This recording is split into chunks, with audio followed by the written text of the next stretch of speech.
9 News at 9 starts right now.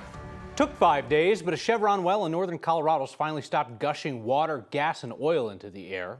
Thanks for being with us tonight. I'm Kyle Clark. I'm Alexandra Lewis. Despite this afternoon's containment, roughly a dozen families who were told to evacuate still can't go home. And as 9 News reporter Colton Chavez tells us, there is no timeline for their return. The people of Galeton learned more about an uncontrolled release from an oil well after days of uncertainty. As of 3:30 this afternoon, there is no more emissions from the well. Officials like Russ Kane with the Galeton Fire Protection District say the air quality has never reached a concerning level. Still, it prompted evacuations. Well, the well was in a dynamic condition where it could degrade. And so out of an abundance of precaution, we enacted the emergency response plan. That plan meant closing the town's elementary school for the entire week, forcing families to make quick adjustments. But being home 1 or 2 days, that missing work, it's not too bad.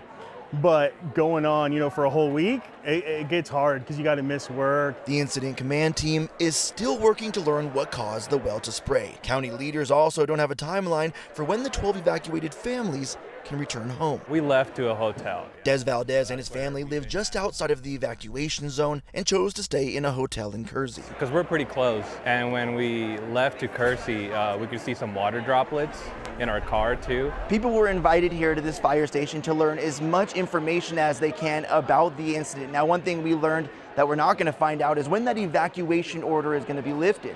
We asked people what it's like living with that uncertainty. Honestly, I'd rather be safe than just trying to worry to go back home. As for the town's elementary school, the hope is to return to class on Monday. I'd be comfortable tomorrow.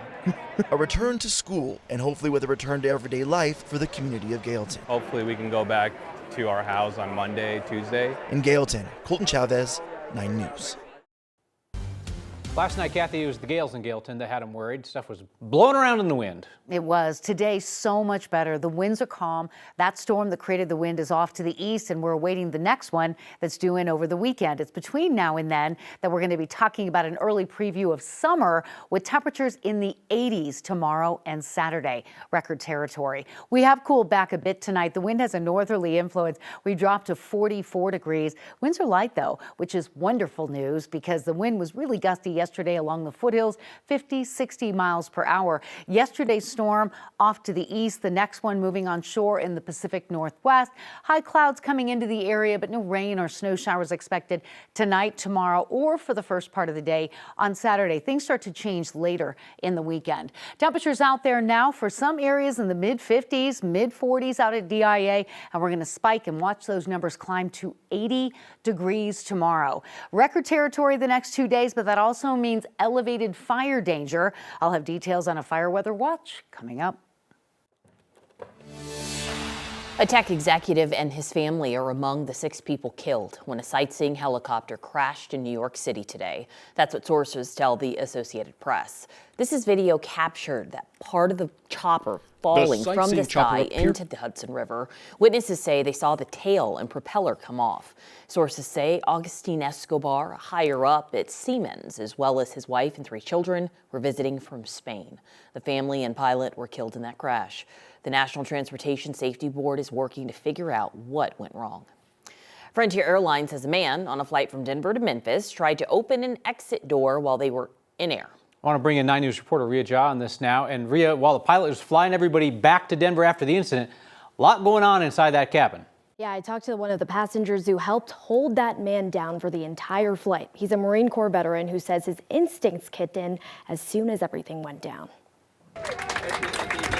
There were a lot of cheers when Frontier Flight 4626 landed at DIA on Tuesday. But it wasn't because they reached their intended destination. Kind of still feel like it was an action movie. Timothy Leatherwood was getting ready to watch a show. He was on that flight heading to Memphis. He even had the whole row to himself. Really excited about that because I knew at some point I'm going to be able to put my feet up on this flight and just kind of take it all in and watch my little show. But right after takeoff, Timothy heard something unusual. It was like something I've never heard before. That type of scream, it just put me into action. I just had to get back there. He says the scream came from a flight attendant after another passenger ran to the back of the plane. When Timothy got there, he says the guy was trying to open the emergency exit. And I was just trying to pull him off of it. and his body was moving, but his hand wasn't moving. His hand was not coming off that door. With the help of a few other people, they pulled the man off the door and pinned him to the ground. Meanwhile, the pilot turned the plane around. That was the only option. Getting off of him wasn't an option. It's the reason they tell you to put those seatbelts on and stay seated, because when we hit that ground, us and everything that was around us, all the little bins back there, everything just went, When the plane touched back down in Denver and police took the passenger into custody, the gratitude was louder than any turbulence. Best friends are in the back of the airplane. Would you give them a round of applause for our help? And the pilot met us. I'm just happy everything worked out and we was able to talk about it today. Everyone was safe to fly again, but not without one last encore. Anyways, who wants to go to Memphis? Let's go. Everybody. Denver police have now says the FBI has taken over the investigation. The FBI won't give us any information about the suspect or potential charges. Rhea Jha, 9 News. It appears that another immigrant in Colorado has been deported to a notorious prison in El Salvador, the place where the Trump administration says it is sending the worst of the worst violent criminals. But we can't find any criminal record for this guy in the U.S., nor did ICE say that he has one. They're not saying much. The guy just kind of disappeared. The Trump administration has admitted to making mistakes in who it has deported to that brutal prison in El Salvador. We can't find anything to suggest why Yohendry Hernandez would have been sent there, as opposed to just being deported back to his native Venezuela. This picture taken at the prison shows him getting his head shaved. His family recognized him from the photo, and his name appears on a list of people taken there. Immigration attorneys tell us there wasn't even a final order for his deportation. Was really concerning to me because I think that it really is a miscarriage of justice. We reached out to the Department of Homeland Security about the case. They did not respond to our questions about why this man was sent to the foreign prison with no apparent criminal history or final deportation order. Denver police are investigating the death of a bicyclist on Colorado Boulevard. They say a car hit the person near East 10th this afternoon. The person on the bike died there at the scene. It will be up to the district attorney to decide if that driver will face any charges.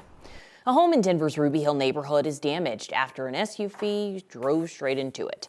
Denver Fire reported this about 4 o'clock this afternoon. They say one person was hospitalized. It's not clear if they were in the SUV or in the house when this happened. We're also working to figure out what caused the crash. Democratic Senator Michael Bennett's expected to announce a run for governor tomorrow, according to multiple sources with knowledge of that event.